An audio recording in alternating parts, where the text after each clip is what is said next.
check this out. What is it? Bird? Plane?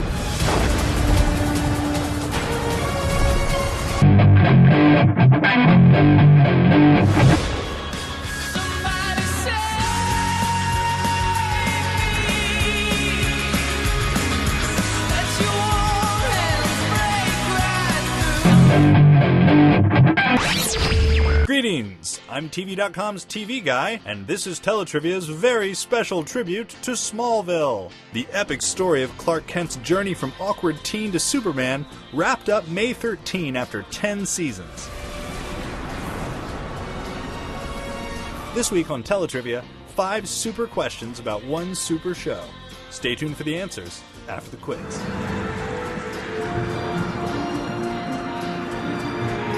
From the beginning, Smallville creators Alfred Gough and Miles Miller insisted on their famous no tights, no flights rule for the show. Smallville was about a young Clark Kent learning to use his powers, not about Superman. Still, the writers found plenty of ways to break the rules.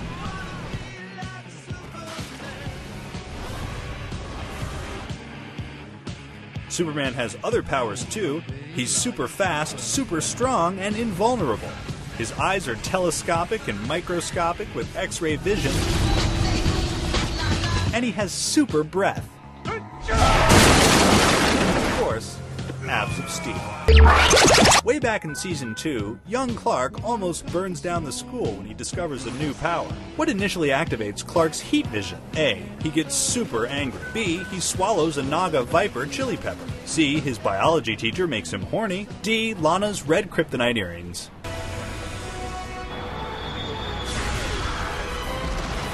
Smallville never missed a chance to sneak in references to Friedrich Nietzsche. Nietzsche. So what are you? Man or Superman? I haven't figured it out yet. The philosopher's concept of the Übermensch, or Superman, inspired Jerome Siegel and Joe Shuster to create a villain who was later rewritten as a hero, making his debut in Action Comics #1 in 1938. We have nostalgia for the 1978 Superman and at least one of its sequels. It's not Quest for Peace. Smallville riffed on the famous iconography but drilled much deeper into the mythology of the last son of Krypton.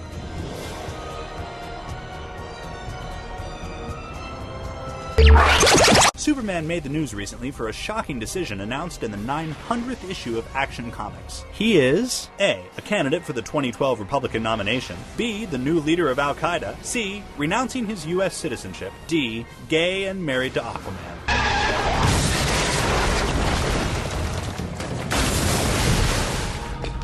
Our story hasn't been written yet, Kal-El.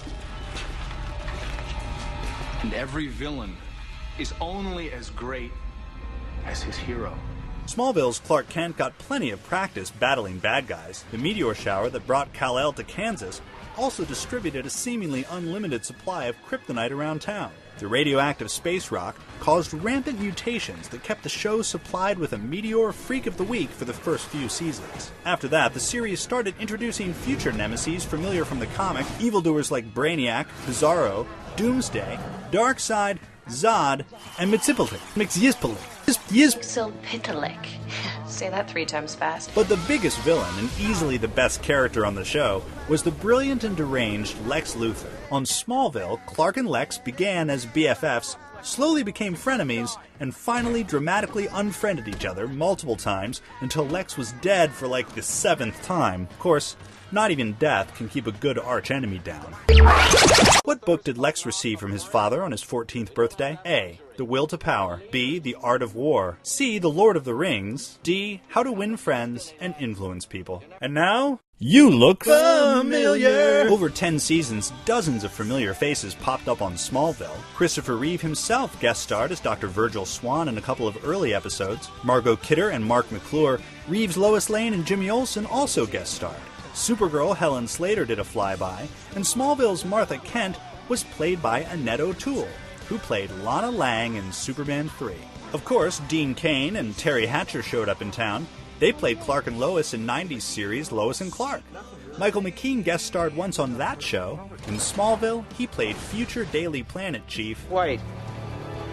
Perry White. For Vampire Diaries fans, not one but two Salvatore brothers visited Smallville, as did Jenna Summer. We also saw Dr. Quinn herself, Jane Seymour, Brian Austin Green and Tori Spelling, and Pam Grier, Lizzie Kaplan, Linda Carter, Jonathan Taylor Thomas, and Rutger Hauer. Which Superman 2 character was played by an actor whose voice could be heard on Smallville? A. Eve Teschmacher, B. Lara, C. Ursa, D. Zod.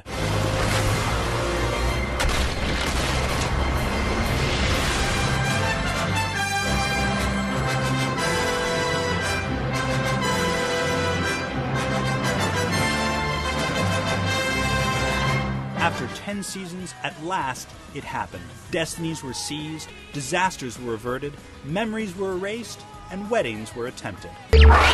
Clark's best man, Oliver, tried to slip him a ring made from what? A. Gold kryptonite. B. Stainless steel. C. Darkseid's DNA. D. A splinter from the True Cross. Reruns! So how'd you do, Smallville? Clark's heat vision ignited when he checked out his hot new biology teacher. The desired goal of all courtship behavior in mammals is to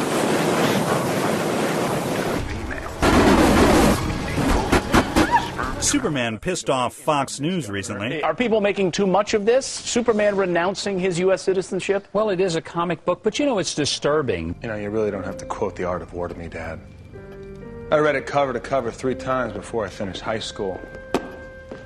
Although, I still would have preferred a bike for my 14th birthday. In Superman 1 and 2, Terrence Stamp played General Zod. Come to me, son of Jor-El! Kneel before Zod! On Smallville, he was the voice of Jor-El. Your journey has come to an end, Kal-El.